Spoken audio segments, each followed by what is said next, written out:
Monarques français et étrangers, hommes d'église, magistrats et militaires. Au début du XVIIIe siècle, toute la haute noblesse se presse dans l'atelier parisien de Hyacinthe Rigaud pour obtenir un portrait du maître. La carrière de l'artiste est à son apogée et sa méthode de travail bien rodée. Rigaud reçoit toujours ses clients chez lui. C'est un excellent chef d'entreprise et c'est donc à proximité de sa clientèle la plus riche qu'il va s'installer. Il tient dès son arrivée à Paris des livres de comptes où il note à la fois le nom de ses clients et le prix du tableau. Plus une œuvre est grande, plus elle est chère. Comptez quelques centaines de livres pour un portrait miniature et plusieurs milliers de livres, une fortune pour les plus grands formats.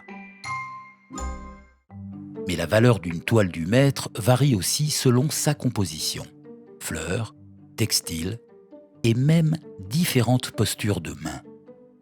Un large répertoire d'accessoires est proposé par Hyacinthe Rigaud à chaque client pour sublimer son portrait. Il présente également des dessins qui montrent ce qu'il a fait pour d'autres modèles.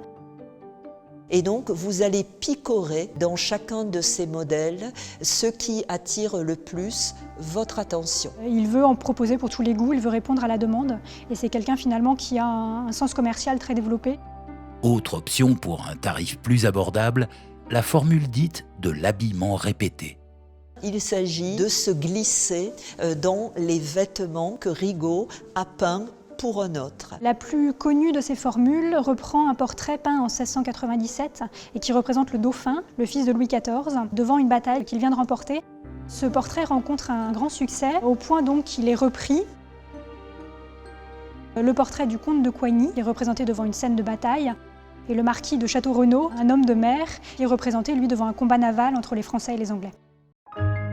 Une fois déterminé le style de portrait désiré, rendez-vous est pris avec Hyacinthe Rigaud pour la séance de pose.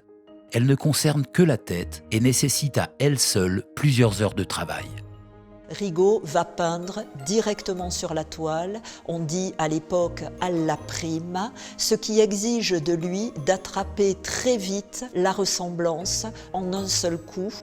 À l'époque, les modèles ne sourient pas, notamment parce que leurs dents ne sont pas toujours en très bon état. Lorsqu'il s'agit de très hauts personnages, il lui arrive de se rendre au domicile de ses clients pour peindre. Dans ces cas-là, il va saisir la ressemblance sur une petite toile, il reviendra chez lui et il insérera cette petite toile dans une plus grande. Tout le reste de la composition, y compris les mains, seront faites d'imagination à partir de modèles déjà existants. Rigaud est entouré d'un atelier nombreux et il travaille avec de nombreux spécialistes. Joseph Parocel, qui est un magnifique peintre de bataille, peint régulièrement l'arrière-plan des tableaux de Rigaud. En fait, la façon dont il agit est très proche de celle d'un grand couturier qui conçoit et qui ensuite délègue à des petites mains la production même de son œuvre.